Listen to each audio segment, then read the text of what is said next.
to I'm an Entrepreneur TV, the first online channel for entrepreneurs. My name is Baiju Solanki, and along with David McDonald, the founders of I'm an Entrepreneur TV. The aim of this show is a show for entrepreneurs by entrepreneurs. More and more people are moving away from traditional employment and starting their own businesses. This show aims to bring you the most up-to-date news on how you can start, grow and expand your business. What we aim to bring you over the next coming months is news on all things entrepreneurial, funding, new companies, startups, events, anything to do with entrepreneurship. Technology is never far away. There are new apps and software being released every day to help businesses grow. And we'll have resident experts on hand to give you what's hot and what's not in the world of entrepreneurship. There is so much out there. How do you know who to listen to? Well, we'll look around the world for the best of the best and look for experts making the difference in the world of entrepreneurship. So, this show is about you. So we want to hear from you, live tweeting. So you see the hashtag on your screen there, hashtag EntTv. So comment about the interviews we have, the features, and any suggestions you think that you want to give us on this show. Now it is going out live, so it's just gone 8:05, so it is live as you see. And you see that we started the show a little bit late. As you see, with any live broadcast, you're going to have technical difficulties. So we have a packed show today. We've got news from Josie Aplin coming up in a moment. We also have an interview with Julie Bishop, the founder of JobHop, how you can use social media not only to find talent but actually find a job. So Julie's going to be with us live later on. We have a feature from Keith Hoskins, who launched his business 2 weeks ago, Picture Perfect, and we're at the launch event and we've got an interview with Keith about his new business. So without further ado, we're going to hear from Josie now on news around entrepreneurship.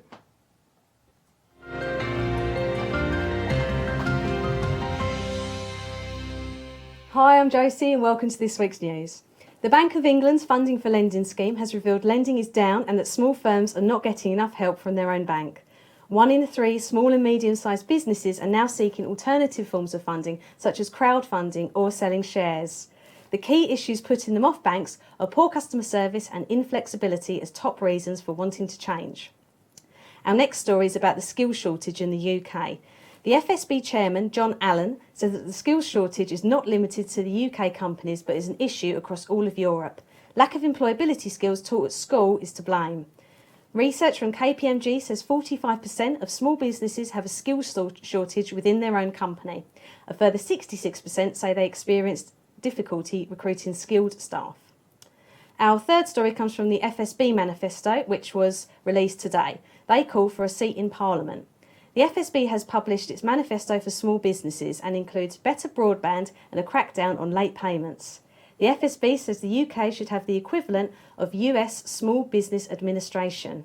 This would be an agency that sits within the government with a cabinet seat in order to bring small business policy making under one single roof. The FSB says the Department of Business claims it wants to use small businesses, but it doesn't.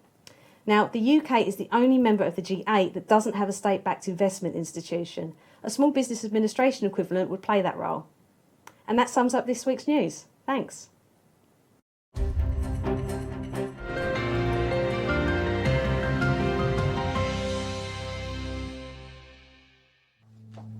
So that was Julie giving the news. So now we have Julie Bishop here from JobHop, who has a website that talks about how you can actually recruit talent and attract talent for employees. So how are you, Julie? I'm fine, how are you? Good. Now you've come all the way from Norfolk this evening. All the way from Norfolk, Okay, yes. good. And it is live, so it is 8:10 now, so it is live here. So job hopping, that isn't that a bad thing to do in today's world? It's been the case before that people would stay in jobs for 20 years sometimes, and companies would expect that. However, with the young generation now, they want to climb the career ladder fast. So to them, job hopping is natural. They'll stay in a job for about 3, maximum 5 years. Right. They're ambitious, they're hungry, and as I said, they want to climb that career ladder. Right. So I know there's 2 things that you look at when you, in terms of what JobShop does, is how employers can look for young digital talent and how actually young digital talent can look for a job. Yes. So the first part of the interview, we're going to talk about how employers look for talent. So what sort of things aren't they doing at the moment that are not allowing them to attract the kind of talent they want? Okay, so employers looking for talent. one of the things they're not utilising very well is their websites. Right. So many websites, when you go there to have a look, and many of us research everything now, and we're talking about the job seeker as well, they will research what company they want to work for. And we go to their website and they may have, some of them may have a careers page, and on that careers page it'll say no vacancies. That's pretty awful. Okay. So what we want to see on their websites is if they're having a careers page or if they're having a separate careers microsite, is everything about the company, why that person should work there, what the ethics of the company are, what's their mission, what's the recruitment process. So our job seeker can really research and see whether that's a company they want to work for. So that's one of the things they should be looking at to do, definitely. Right. So are you finding that employers aren't utilising social media or the internet to find jobs in a modern way? Some employers are, some are savvy enough to do so. However, there are many companies out there that are just getting the hang of social media to attract consumers. Okay. And still some of that is like, let's tweet because our competitor is. Right. So once they get their head around that they can attract consumers, then we can look at using social media to attract candidates. I see. So we'll just take it up a notch really, and get them to use social media to retain talent. So, you know, the talent that they have, get them talking on social media within the communities to attract more talent. Okay, so you mentioned communities there. So if an employer is watching this now and thinking, okay, well, I've never really looked at social media in terms of how to attract them, what 3 things could they be looking at or doing when they go back to the office tomorrow to start thinking how they can attract the kind of talent they would want in their companies? Right, okay, so when I said the websites, you really do need to look at the websites and how they're using their websites to attract the talent or not attract any talent, may be the case. And then look at the social media. So first of all, they need to know what type of talent they want to employ. So where would they be hanging out? What platforms would they be hanging out on? Okay. And then look at creating communities. So they have to stop thinking about the firefighting approach. So what usually happens is they'll all of a sudden need a PHP web developer, and it's panic. We need a PHP web developer now. So if they can then just look long term and build these communities up on the platforms that we have, then when the position becomes available, they can cherry pick from. So what we're trying to do is, it's horrible to say, but we're trying to create every company to have that Google effect. You know, a lot of companies say, but we're not Google. They can be Google. They can attract good talent. Yeah. And building those communities to cherry pick from. And communities are not talent pools. So communities are engaging, you're chatting, you're giving company knowledge out, and you're really looking after that community. So what currently happens in talent pools? Talent pools, well, what has happened, people go for a position at a company, say 20 people go for a position, 19 people don't get it, they're put onto a talent pool. Those people are never engaged with ever again. They maybe got out a year later and said, oh, let's contact them because we've got another position come up. You know, they've gone somewhere else. Or they're disappointed because they haven't been contacted. Okay. In a community, you're keeping them close together all the time. So you're talking about communities. So there's 2 things there. One, do you build a community on your own website, or do you do it somewhere like Facebook or LinkedIn? And how does an employer start going about creating a community?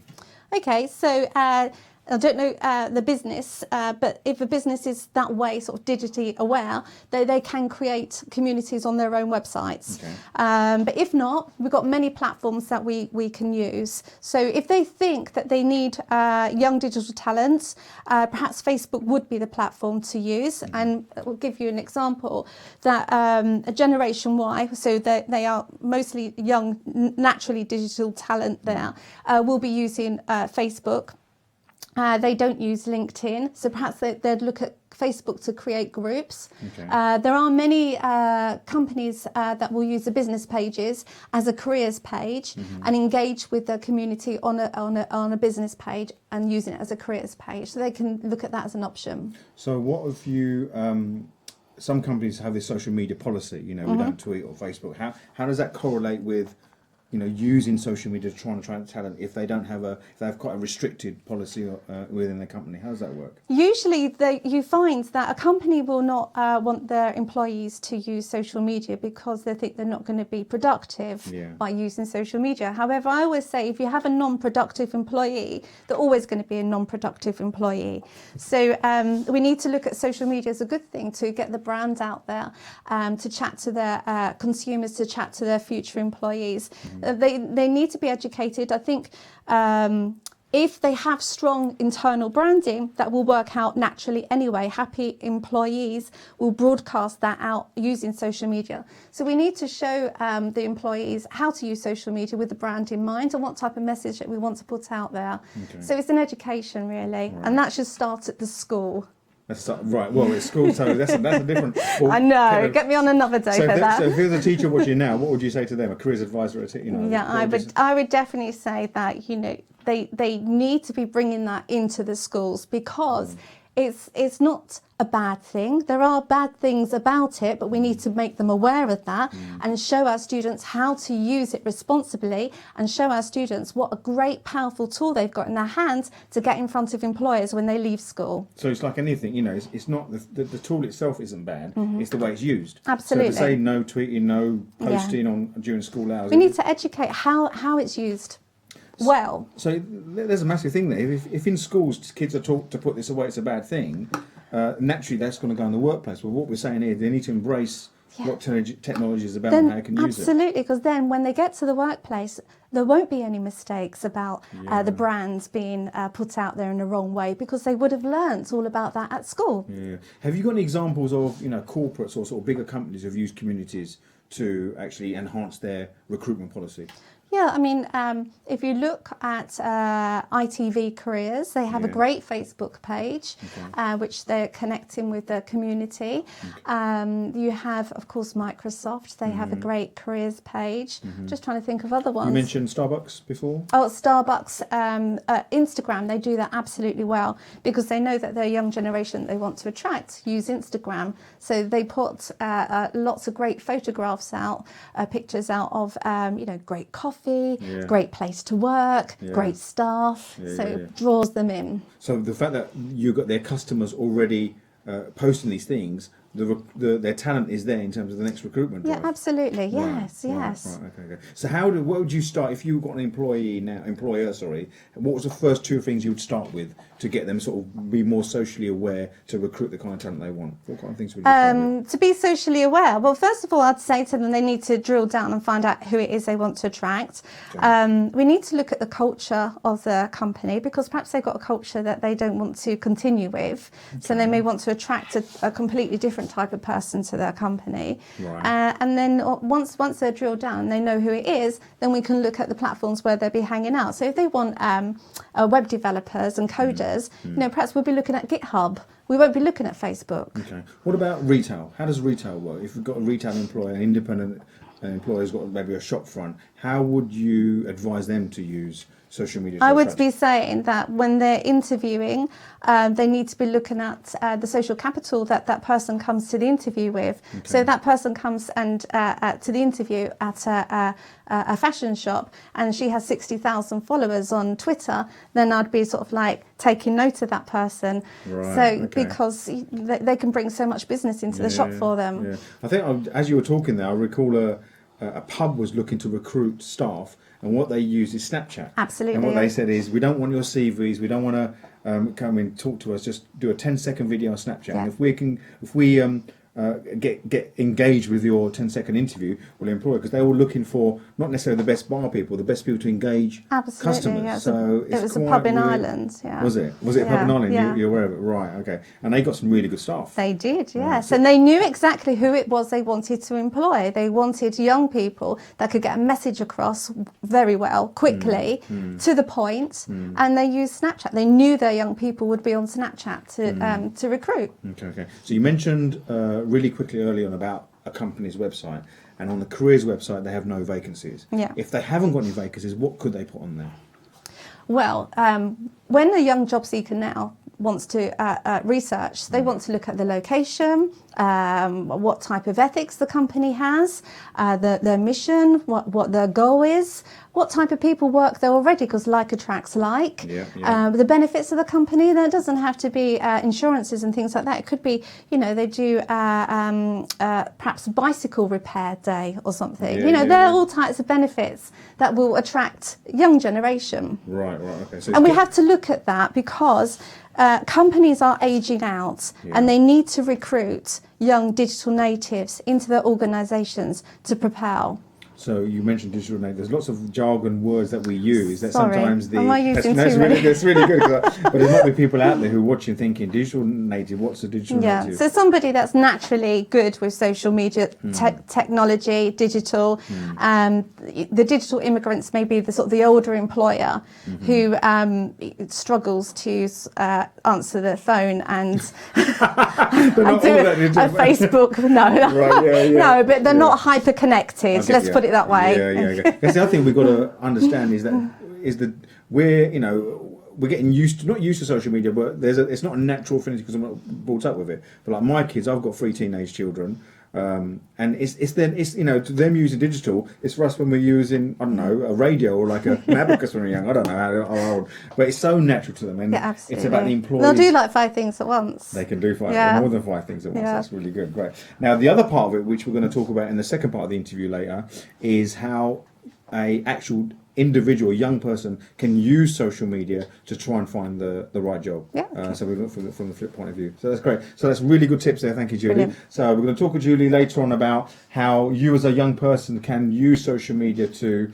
find a job. So that's great. So right now we have a feature on a launch last week. 2 weeks ago, I attended Picture Perfect, and Picture Perfect launched their new studio in Essex called Picture Perfect, and we attended the launch event, and this is what we found.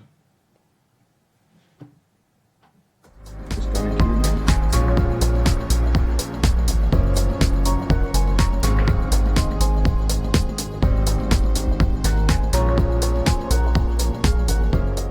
So I'm here at Picture Perfect, the launch here at Southend, a new studio by Keith Hoskins, weddings, proms, portraits, lots of things. Let's see what's going on. So Keith, Picture Perfect launch, you must be extremely excited. Oh, fantastically. I've had studios before, but never this size and never this layout. It's really exciting. Fantastic. Now I know you've been a photographer forever, Yeah. and you've had shops, you've had studios at home. Yeah. What's the philosophy behind this compared to what you've had before? Well, I had a couple of studios 7, 8 years ago, perhaps, and they went. We sold those to downsize at that stage. It seemed to be the right thing to do. Work from home. How many years ago was that? 7.5 years ago. Okay. And during that time, business has been interesting. It hasn't been the same all the way through. The profile's changed. Okay. And that's been something I want to change back to what I was doing before, to deliver more weddings, to deliver more portraits than I'm doing at the moment. So look, there's lots of photographers out there, and lots of photographers and studios offering different things. I know you had a studio at home and you're doing lots of wedding stuff and prom stuff. Yeah. You mentioned there about the profiles changed. What do you mean by that? What I mean is that with working from home, it doesn't matter how wonderful your home is, there is a perception of your ability.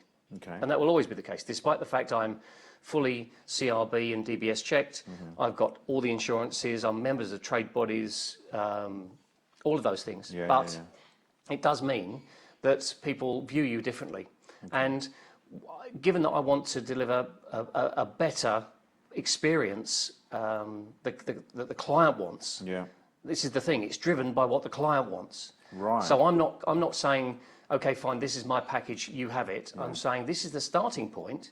You tell me what you want, and it'll be your day. So you were finding that from your perspective as a photographer working from home, there was a bit of a glass ceiling in terms of what you felt you could do and what the clients wanted. Absolutely. So was it an easy decision, sort of going back to getting a unit and building the studio like we have it here at Picture Perfect? It was a process. If you'd said to me a year ago I was going to do this, I would have laughed.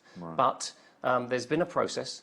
And it's understanding what I want in my life, and it's also understanding what I can deliver to people given the right set of circumstances. Right. And I found myself increasingly turning jobs down.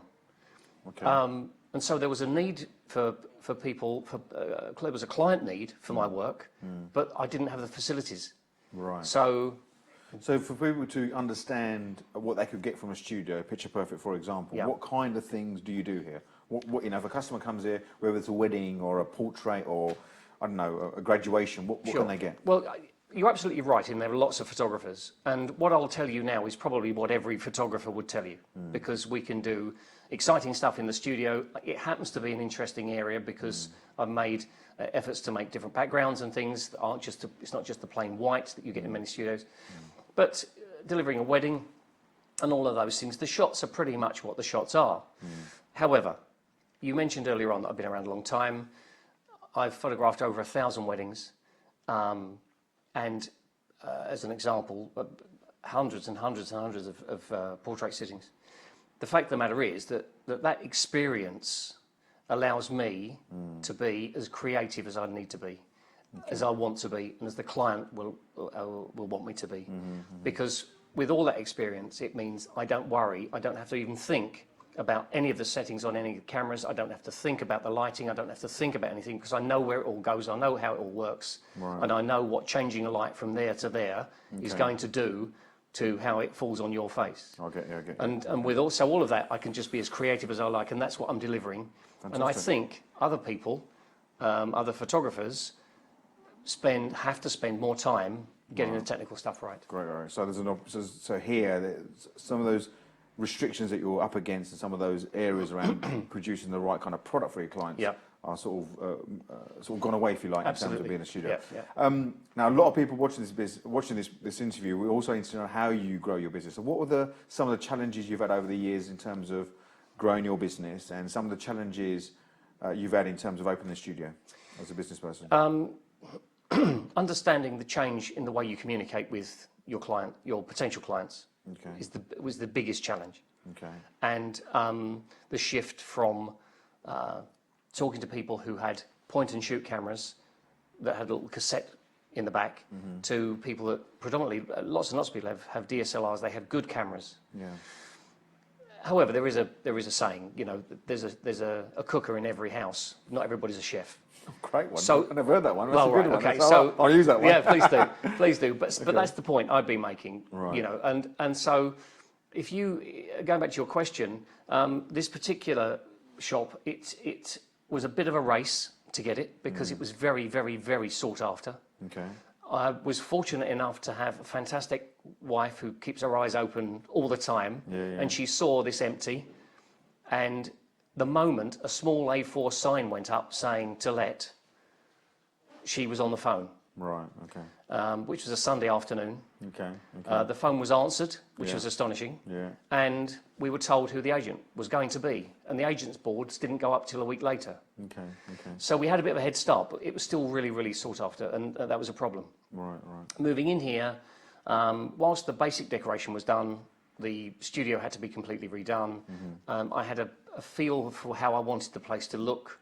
I brought in an interior designer who's used to doing houses as well, because I wanted much more of a homely feel. I didn't want this to look like every other photographic studio. I get you. Superb. Right. So tell me, what would I know you've not only had your own studios, you've had franchises and other businesses before. Yeah. Someone watching, looking to start their own business, be it within maybe in the photography business, but any sort of business, what sort of advice would you give someone who's looking to start their own business, especially in today's climate? Do your numbers. Okay. But it can't be anything else than that. Okay. You mentioned franchise. I did have a franchise. When I was looking to go into that, I researched what the client base was going to be, the most regular users of that product. I then researched where they were, where they lived within Essex, because I wanted to stay within Essex. Okay. Which why that decision caused me to open in Chelmsford. I see. Because I would have opened in Southend or anywhere else easily, but Chelmsford was the place where they most existed. Okay. So understanding that what you've got might be a great idea, it's not necessarily a business. Right. But doing the numbers will tell you whether it's a business. I see. In terms of whether it's going to be commercially viable Absolutely. And profitable as well. Great. When it comes to the rest of it, expect to work very long hours. Expect to have not much money initially. So on that basis, it's important to, if you're going to start your own business, at least do something that you love. Because with absolutely. the long hours and potentially no money, the last thing you want to do is something you don't really have passion Absolutely. about. And I'm in a fortunate position because I've been around a long time, and you build up a reputation, you build up a client base, which is fantastic because I can bring that into this. Yeah. So this isn't a brand new venture. It's a brand new studio, but my business is my business, and I'm still getting phone calls, and I'm still getting people booking me from. Fantastic. Yeah. This is a great example of someone who's pivoted their business. You know, you've looked at you've got your business, and if people don't understand what pivot is basically saying you've got a certain product, it's all photography, and saying, okay, looking at it a different way. Yeah. So not reinventing the wheel, but it's not going completely parallel and doing something different. Sure. It's saying, you know what's the market require, and you pivot yourself. Exactly that. And I, the big pivot for me is understanding that I want to concentrate my work, my creative work, in a particular sector of what this studio will be offering. Okay. And the other sectors will be looked after by photographers I will employ. Right. Staffers, not freelancers, but people on staff. Okay. And so they will come in with all sorts of different levels of experience, I know, but those that need to be trained up, I'll do a bit, but I will also send them out to an outside source for training, because I think that's a good So the skill levels there, Yeah. So customers can expect a whole range of, so whatever their budgets are, there's potentially a package there for you that can meet them. That's great. Now, I know also you do a lot of charity work. Yeah. You know, is it Round Table or? It's Rotary. And I've also got a product that supports Little Havens. Right. Okay. There's one thing I know you do is you work with special needs schools as well. I do, you do a lot of work with I love which is great. I love that. And work. I know some charities going to benefit from this launch. This is the mayor is this year is supporting muscular dystrophy and the South End Fund. Okay. So the first month's, a third rather of the first month's profits are going directly to that fund for him. Wow, that's fantastic. Great. And that's a nice thing for the charity. I do a lot of work with each of the South End mayors as they come along, and it's nice to be able to support them going forward. Fantastic. And the thing with Little Havens will continue in the background anyway. Great. And the special needs schools, that's the best day of the week. Superb, great. Well, look, I wish you all the success. It's a fantastic studio, and we're going to have a look around what it's about, and some of the guests coming later. So thanks very much. Fantastic. Cheers, Keith. Nice to meet you. Cheers. Good stuff.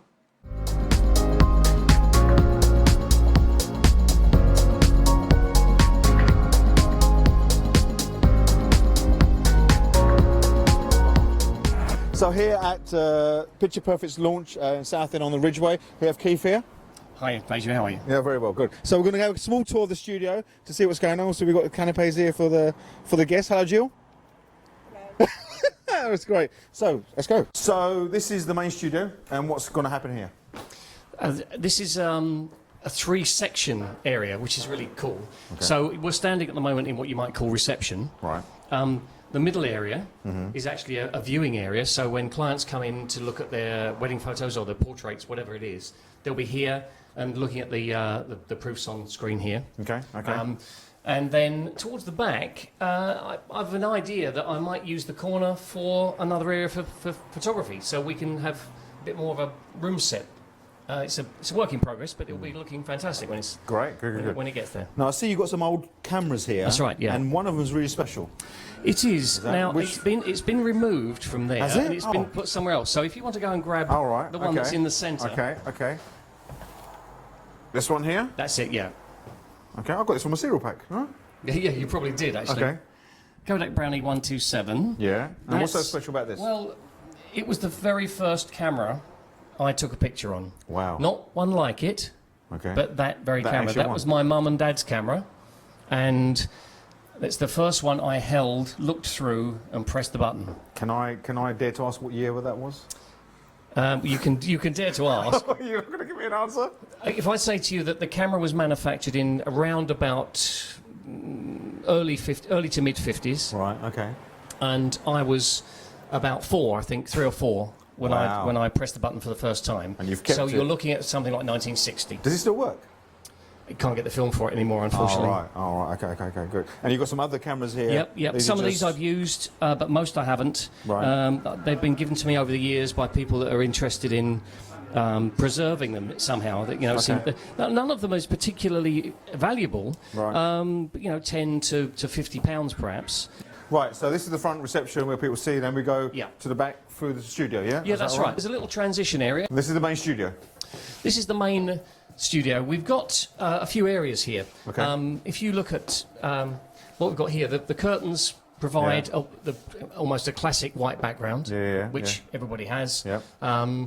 What I've done here, though, is I've put the brick facade up behind, and for more urban shots, I've got some quite heavily tattooed guys coming in for a shoot. Okay. So against that, I think it's going to look really cool. Okay, good. And then if we spin round, and I'll just bring that light to one side. The strip wood performs the same thing. So I last week I shot a couple of teenagers, boys just going off to uni, brothers, so, and that was against that, and it's really come out superbly well. Good. And this is the main editing suite. Yeah, that's right. We've got something like 3 sections, I suppose. The two Macs do slightly different things. The main critical editing is done on the Mac Mini on there. That's the most powerful machine. Okay. And the best monitor is the one that's calibrated more closely.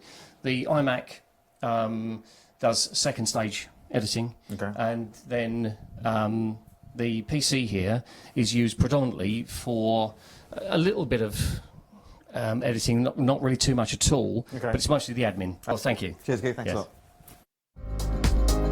This way. Thank you. Let's start again. Yes. Tell me when.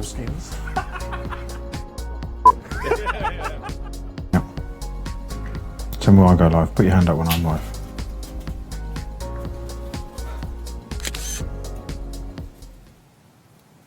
So that was interview at Keith at Picture Perfect, his launch that happened a couple of weeks ago. I'm always keen to feature new businesses. So if you've got a business coming up, you've got a launch coming up or an event or something you want to feature your business, we want to hear from you. So just tweet in using the hashtag EntTv and let me know, and we can discuss an opportunity for me to come down and film you. We're also looking at, if you've got a business that you've got a unique way to promote, a unique way that you've grown your business, we want to hear from you, because there's so many startups out there. There's so much opportunity for different people to start businesses.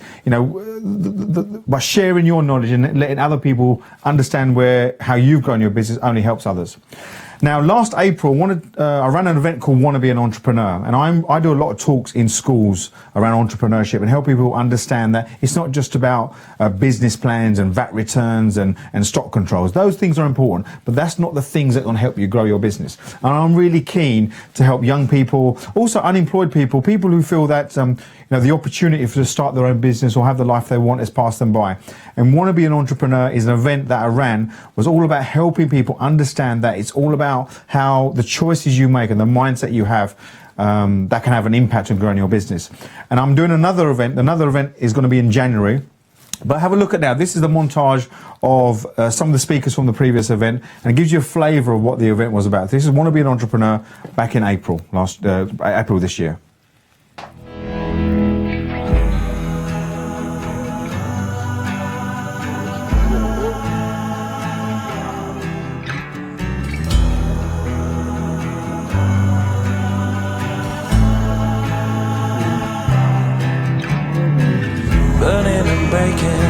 Smiling and faking, hiding and crying, laughing and lying, burning and breaking, smiling and faking, hiding and crying, laughing and lying. Together we run, together we run, together we run, together we run.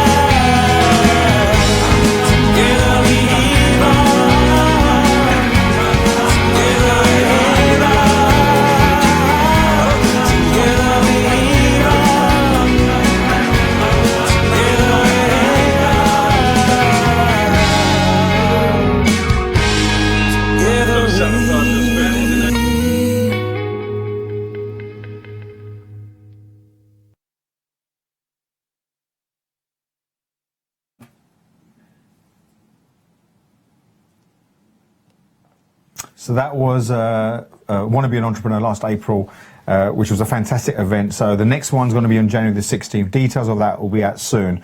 So watch out for your emails and updates. So we have Julie back here again. Hello, Julie. Yes, hello. Back again. Nice cup of tea? Oh, it's lovely. Thanks. Fantastic, great. So in the first part of the interview, we talked about how employers can look for talent. The other way now, how can, if you're a young individual and you are digitally savvy, you're a digital native, how can you utilise social media to find your dream job?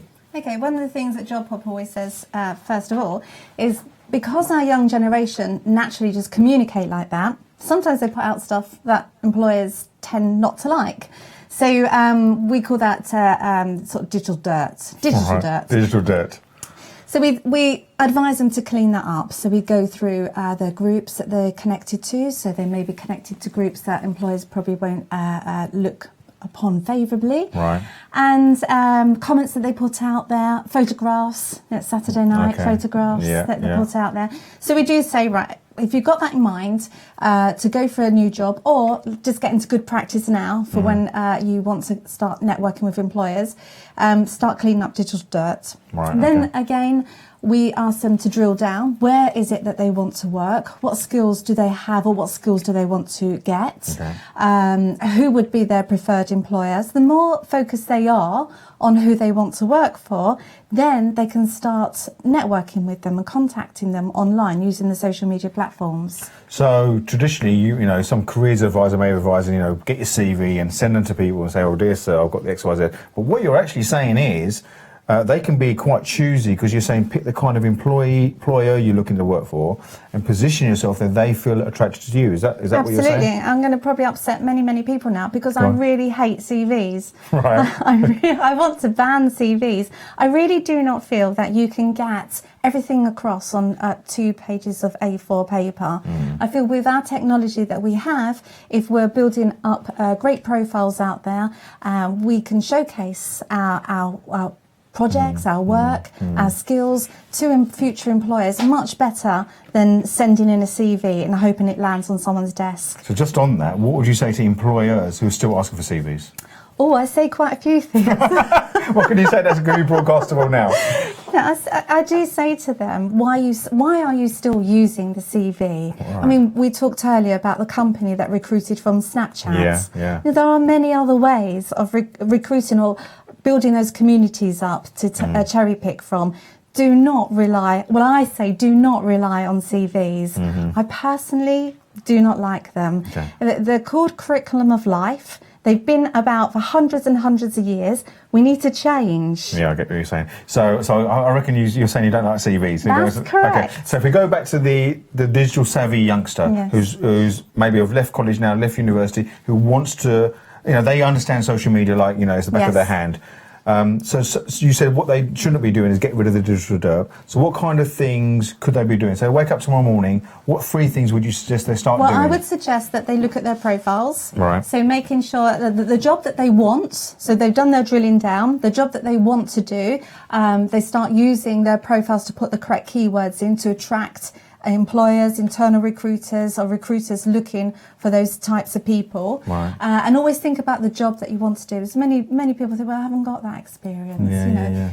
If you can use the internet to create projects and create some experience or do voluntary or do an internship, just go out there and get as much as you possibly can and then create those that experience that you've obtained into your profiles so that we're attracting the employers. So drilling down, using the profiles and network like crazy. Definitely network like crazy. So when you say network, that can mean a whole host of things to a lot of people. What, to a young, 19, 20, 21-year-old, what do you mean by network like crazy? What should they be doing in real time? Well, first of all, I would say, once you know the company that you want to work for, then start looking at the people that work there already and start tapping into their conversations and finding out, ask some questions. What is it really like to work there? What should I be going after? Who should I need to talk to? And don't bombard them with too many questions. You want to be friendly and connect and engage with these people, but you can ask them questions. And most people will understand, that you just want a helping hand.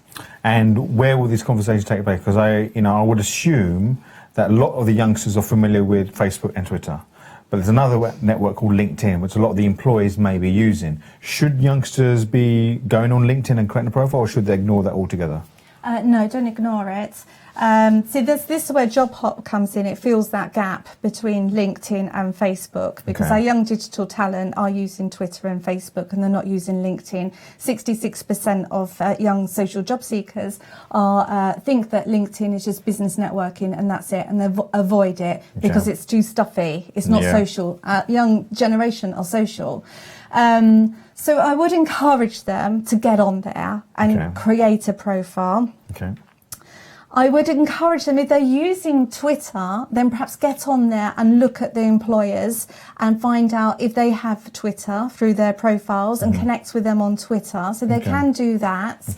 But I wouldn't dismiss it. Right. So you embrace those different platforms and understand how to use those platforms. Because again, it's keywords. LinkedIn, if you use your profile properly, will come up on the first page of Google when somebody's searching for those keywords. So you have to take all that into consideration. Right, I see. So let's use a real life example. Say a young lady wants to get into media production and they want to get into that world. What kind of things who they be connected with online, Twitter or Facebook, and what kind of messages should they be giving out? Okay, so I mean, that's quite a straightforward one really, because EntTv careers have a great Facebook community, so they've got a great Facebook page that they can go to and start connecting there. You've got Sky Academy, so you can I would tap into Twitter and speak to the many journalists and see who they're connected to. So there's many ways of getting connected to the right people and finding out the buzz within the industry and finding out the openings. I mean, with EntTv careers on Facebook, whenever they've got anything up like an open day, it's on there. So they're inviting people along. So there might be a mindset, I don't want to bother them, I don't want to give too much information. How do you do it so you don't look like a pest and try, bothering people when they don't want to be bothered, and actually engaging with them and being part of the community? For like, what's the fine line? Yeah, I mean, no, I wouldn't be a pest. No, but you would engage in the community's chat. Offer anything that you have to offer. So if you are blogging, perhaps share your link to your blog with your community that you are now involved in. But don't be a stalker. No, okay. So in terms of, let's say they accept they've got to have a good profile and visuals are very good. So would you advise someone getting maybe professional headshots done, or maybe a little photo with the iPhones suffice? What would Again, it totally depends. So if they're a young creative and they're designer and they're using designer platforms, then perhaps you wouldn't have to have that sort of like professional image. GitHub, which is all developers, you wouldn't have to have that professional sort of LinkedIn image. But perhaps if they're going for an accountancy role, then that may be required. So, but yes, always a headshot or an action shot, I say. Not one with your head on your boyfriend's shoulder. Or so to speak. Okay, great. So give me some do's and don'ts. A student's working up tomorrow, and what if someone's in a job already? How do you work that? You talk about job hopping, so they're already in a job, but they're looking. How do you do it in such a way that you don't sort of burn your bridges, if you like? You're not seen as someone who's... So now everyone's potentially a job hopper. So everyone's a potential candidate, really. Because we can look at so many profiles and see whether they want to hop. And when you're trying to fill vacancies or looking to fill vacancies for in the future, you would look at who's working at your competitors, etc.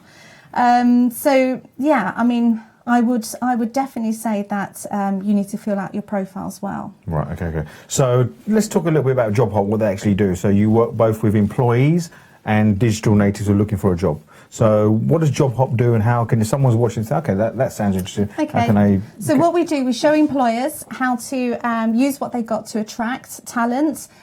We help them develop a culture. So the culture should be a culture where everybody has a strong personality and they all want to join in to do things together, perhaps after work, inside work, perhaps they've got charity that they want to do things for. And we call it internal branding. And then we show young job seekers how to market themselves, how to get in front of employers and how to connect. Fantastic. Right. And your website is? It's jobhop.co.uk. So jobhop.co.uk. Yes. Great. So there's lots of information there. So whether you're an employer or someone who's looking for a job, you can see that using social media and embracing all the technology is there, you can really find the job you want. And it's no longer about sort of splitting the market. It's actually, you can, if you want to work for a certain company, if you position yourself right and you get engaged with the right communities, what you're saying, Julie, is you can actually potentially find the job of your dreams. Well, absolutely. 85% of jobs are hidden, so it's always about who you know. Oh, that's interesting. Yeah. Hidden where? Hidden. Hidden, right. So there you go. So social media, Connections. it's all about connections. You talked about networking earlier, and we're going to have lots more information about how networking works on future shows, and hopefully you can return back and I'd love talk about to. that. That'd be Thank great. you. Yes. You've been fascinating today. Really, thanks for your time. Thank I know you. you've come away from Norfolk, so Thank appreciate you. that. Great. So that's Julie here from Job Hop, talking about how you can use social media to embrace social media. So great. Thank you, Julie, for that. And we'll return now for a live Q&As. I think so. We're going live. We're going queue up.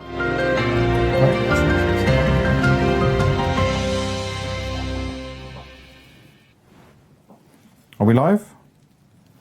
We are live. Yeah, we are live. Sorry, that's the beauty of live TV. You don't know when you're live when you're not. So that's great. So it's been a fascinating show today. We've heard from Julie there from Job Hop, talking about how you can use social media.